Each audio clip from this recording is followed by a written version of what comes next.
pretty significant SCOTUS decision came down yesterday that I wanted to break down for you guys that has some possibly significant ramifications in terms of corruption and our political elites. Let's go ahead and throw the New York Times tear sheet up on the screen. They say Supreme Court rules for Ted Cruz in campaign finance case. The Texas senator challenged a federal law that put a $250,000 cap on repayments of candidates' loans to their campaigns using post-election contributions.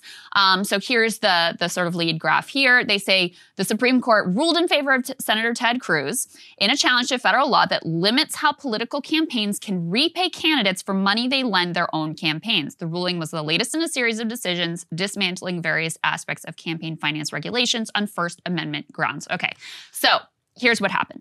Ted Cruz sort of intended to challenge this thing.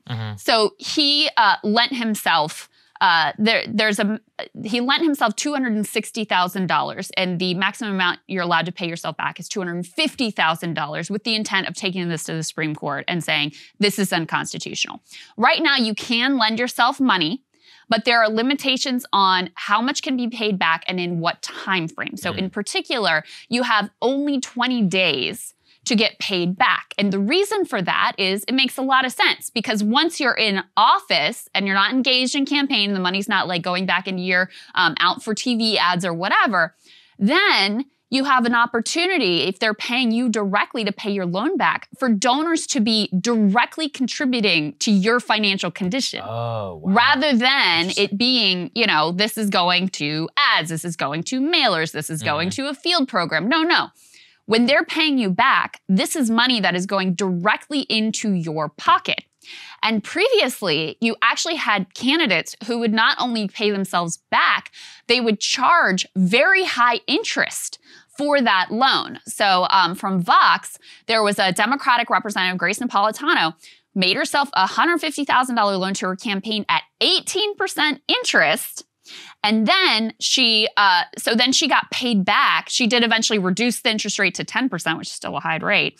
So when she got paid back, it wasn't just that she was being made whole from this loan. She was also turning a profit from her donors. So you can see how this creates a problem in terms of potential corruption. Because again, this money they're paying you back is not just, you know, going to the campaign. This is going directly in the politician's bank account. The dissent here from Kagan, by the way, it was a 6-3 decision along predictable partisan lines.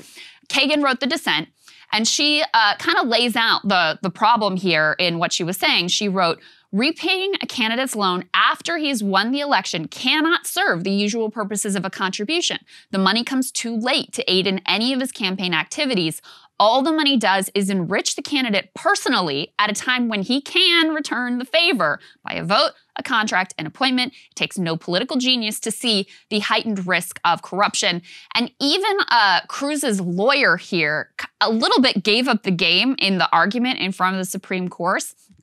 When the case was argued in January, Charles Cooper, a lawyer for Cruz, and his campaign said contributors should be able to, quote, exercise the First Amendment right to associate with the winner and to hope that will result in the kind of influence and access that support for a candidate begets. So outright arguing like, yeah, they should basically be able to pay for access and pay for influence. That's what the First Amendment is all about. So that's the long and short of what this thing is. Yeah, you know, it's funny. At the time of Amy Coney Barrett and all of that, a point that we really tried to make on our show was, if you think this is all about abortion, that's what just the voters care about. Yeah. In terms of what the people in this town care about, you're looking at it right here. And in terms of the support and all the public outrage, yeah, you're going to hear about it here. Sure, there's articles written about it. They'll maybe spend 2 or 3 minutes about this on cable news. And how many people are really out there are going to think about it? It has immense ramifications. I mean, there is a long-standing principle with the conservative court, Citizens United on forward, in order to basically make it so that there are basically no legal strictures on campaign finance law. The ultimate goal, I believe, is the direct challenge to the McCain-Feingold bill and the actual contributions on individual donations.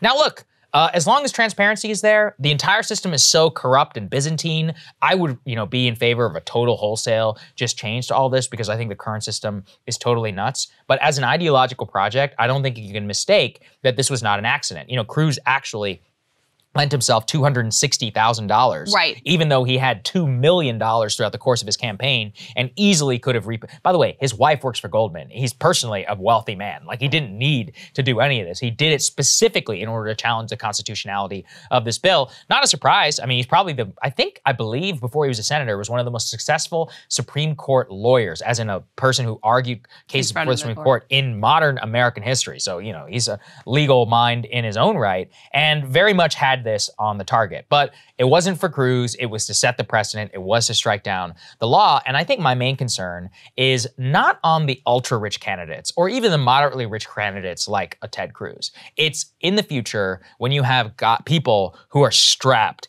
pizza shop owners or whatever, take a refinance their house, take out a massive loan, eke out a win. Those people really need the money. And so when they go out dialing for dollars, the people they're dialing for and donating to their campaign have a lot more leverage over them in terms of answering to the donor. So in a weird and complex way, this actually makes it so that the people who are less rich are now going to be probably the most vulnerable to some sort of bribery. Right. Although, listen, I mean, most people, first of all, most of the candidates who run and win are already rich. Yeah.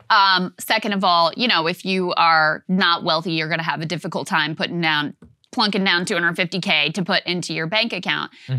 So you could very much see a world, though, where wealthy candidates routinely lend themselves huge amounts of money that they know they can get paid back with significant interest from donors once they're in office. Do they cap the interest? Did we see that? No. So there was a 2001 law that did, you know, that basically put these limits into effect and made it so that you couldn't have the situation that Napolitano had of a big loan and a high interest rate. But this SCOTUS ruling, you know, that totally takes that law effectively off the books. So now it's the Wild West again. Wow. Yeah. And so, so exactly. So, I mean, then you directly have a situation where candidates can use their campaign directly for their own profit. And, you know, that's just opening up one more avenue to very direct corruption that I think, you know, the American people can understand very clearly how this ultimately will work out. You know, I think it's reasonable if you give people, you know, a certain amount of time. The law said 20 days to recoup that. That's, you know, a reasonable window where you're not really even in office yet. You haven't even really been sworn in yet. But now it's just completely open-ended. People can write you a personal check to go into your bank account effectively whenever they wish. And as you point out, you want to know why these people were really put on the court? This is a big part of why, to make sure that the interests of the wealthy and the interests of corporate America are always protected first and foremost. I always try to explain this just because I actually know a lot of the people who are involved. Like, they care at the Chamber of Commerce way more. Actually, they don't care about abortion at all. They're probably mostly pro-choice. What they care about is making sure that you could strike down administrative law in the Commerce Department. And I'm about to talk about this in my monologue, to make it so that solar importers can buy cheap panels from China and you have no recourse for your government to do anything about it and issue a decision. That's what they really care about. They care about striking down campaign finance law. You know, abortion, sure, that's to, you know, let people squabble about. But in terms of the actual business, boring laws, clauses on the commerce and stuff, this is the true ideological project for a lot of the American right. And as predicted, most people will go completely past this. I'm glad we have a subscription model, because I don't really care if the segment rates or not, but we're not stupid. I mean, if we were in the rating games specifically, there's really no reason to try and cover this, because it's very hard to get people to actually care, especially when they believe that the country is already so corrupt. So this is just another example of how this all works. And, you know, I just expect this ideological project to continue on the court. Cable news is ripping us apart, dividing the country, making it impossible to function as a society, and making it impossible to know just what is true and what is false.